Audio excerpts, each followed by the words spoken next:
ಮುಂಗಾರು ಕ್ಷೀಣಿಸಿರೋದ್ರಿಂದಾಗಿ ಬರಸಿಡಿಲೇ ಬಡಿದಂತಾಗಿದೆ. ರೈತರಿಗೆ ಪ್ರತಿನಿತ್ಯವೂ ಕೂಡ ಸಂಕಷ್ಟದಲ್ಲಿ ದಿನದೊಡಬೇಕಾದಂತಹ ಪರಿಸ್ಥಿತಿ ನಿರ್ಮಾಣ ಆಗಿದ್ದು, ಇತ್ತ ಬೀದರ್ನಲ್ಲೂ ಕೂಡ ಸಮಸ್ಯೆ ಮತ್ತಷ್ಟು ಉಲ್ಬಣ ಆಗ್ತಾ ಇದೆ. ಒಂದು ಕಡೆ ಸುಡು ಬಿಸಿಲು ನೆತ್ತಿಯನ್ನು ಸುಡ್ತಾ ಇದ್ದು, ಬೆಳೆದಂತಹ ಬೆಳೆ ಎಲ್ಲವೂ ಕೂಡ ಒಣಗಿ ಹೋಗ್ತಾ ಇದೆ. ಅತಿಯಾದ ಬಿಸಿಲಿನಿಂದ ಸಂಕಷ್ಟದಲ್ಲಿ ಕಪ್ಪು ಸುಂದರಿ ಇದ್ದು ನೇರಳೆ ಹಣ್ಣು ಬೆಳೆಗಾರರು ಕಂಗಾಲಾಗಿದ್ದಾರೆ. ಮಳೆಯ ಕೊರತೆಯಿಂದಾಗಿ ನೇರಳೆ ಹಣ್ಣಿನ ಗಾತ್ರದಲ್ಲಿ ಏರುಪೇರಾಗಿದೆ. ಲಕ್ಷ ಆದಾಯದ ನಿರೀಕ್ಷೆಯಲ್ಲಿದ್ದಂತಹ ನೇರಳೆ ಹಣ್ಣು ಬೆಳೆಗಾರರು ಕಂಗಾಲಾಗಿದ್ದಾರೆ. ಕಳೆದ ವರ್ಷ ಕೆಜಿಗೆ 200 ರೂಪಾಯಿಗೆ ಮಾರಾಟವಾಗ್ತಾ ಇದ್ದಂಥ ನೇರಳೆ ಈ ವರ್ಷ ಕೇವಲ 50 ರೂಪಾಯಿಗೆ ಇಳಿಕೆಯಾಗಿದೆ.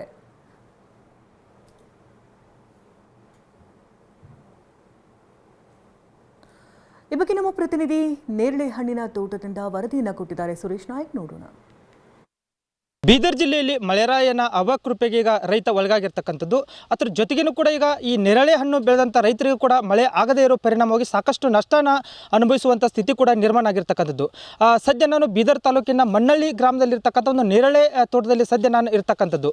ಇಲ್ಲಿ ನೇರಳೆ ತೋಟದಲ್ಲಿ ಕೂಡ ಈಗ ಮಳೆ ಆಗದ ಪರಿಣಾಮವಾಗಿ ನೇರಳೆ ಹಣ್ಣಿನ ಗಾತ್ರದಲ್ಲೂ ಕೂಡ ಭಾಳ ಚಿಕ್ಕ ಗಾತ್ರದಲ್ಲಿ ಬಂದಿರತಕ್ಕಂಥದ್ದು. ಯಾಕೆಂದರೆ ಈ ಮಳೆಗಾಲ ಆರಂಭವಾಗಿ 15ರಿಂದ 20 ದಿನ ಕಳೆದರೂ ಕೂಡ ಇನ್ನೂವರೆಗೂ ಬೀದರ್ ಜಿಲ್ಲೆಯಲ್ಲಿ ಮಳೆ ಆಗಿಲ್ಲ. ಯಾಕೆಂದರೆ ಈ ನೇರಳೆ ಹಣ್ಣಿನ ಗಿಡಕ್ಕೆ ಮಳೆ ಅತಿ ಹೆಚ್ಚಾಗಿ ಮಳೆ ಆದರೂ ಕೂಡ ಇಳುವರಿ ಕೂಡ ಇಲ್ಲಿ ಜಾಸ್ತಿ ಬರುತ್ತೆ.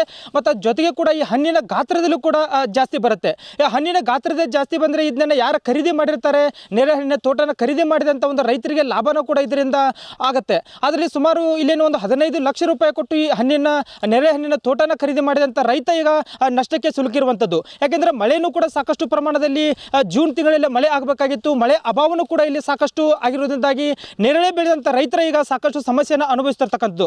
ಈಗ ಈ ನೇರಳೆ ಹಣ್ಣಿನ ತೋಟನ ಖರೀದಿ ಮಾಡಿದಂಥ ರೈತರು ಕೂಡ ಇಲ್ಲಿ ನಮ್ಮ ಜೊತೆಗಿರುವಂಥದ್ದು. ಅವರನ್ನೇ ಕೇಳೋಣ. ಸರ್ ಹೇಳ್ರಿ, ಮಳೆ ಆಗಿಲ್ಲ, ಇದು ನೇರಳೆ ಹಣ್ಣು ಹೆಂಗದ, ಇಳುವರಿ ಹೆಂಗೈತ್ರಿ? ಈಗ ಮಳೆನೇ ಇಲ್ಲದ ಸಂಪತ್ತೇ ಇಂಥವೆಲ್ಲ ಆಪತ್ತಾಗದು ಸರ್. ಬಾರೀಕ್ ಆಗಿ ಹೋಗ್ಯಾವೆಲ್ಲ. ಮಳೆ ಇದ್ದರೆ ದಪ್ಪ ಐತಿವಿ ಸರ್. ಈಗ ದಪ್ಪ ಆಗಿಲ್ಲ, ಮತ್ತು ಮಾರ್ಕೆಟ್ದಾಗ ರೇಟು ಇಲ್ಲ ಕಾಣ್ತೈತಿ. ರೇಟ್ ಬಿ ಇಲ್ಲ ಸರ್, ರೇಟ್ ಬಿ ಏನು ಬಿ ಇಲ್ಲ. ಫಾಲ್ತು ರೇಟ್ ಏನು ಹೇಳ್ತಾನೆ ಮಾರಿಲ್ಲ ನೋಡ್ರಿ. ಗುಲ್ಬರ್ಗ ಕಳ್ಕೊಟ್ಟಿದ್ದೆವು, ಈಗ ಮಾರ್ಯಾವ ನೋಡ್ರಿ.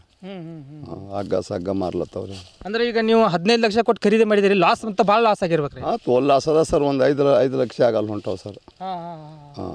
ತೋಲ್ ಆಪತ್ತದ ಸರ್.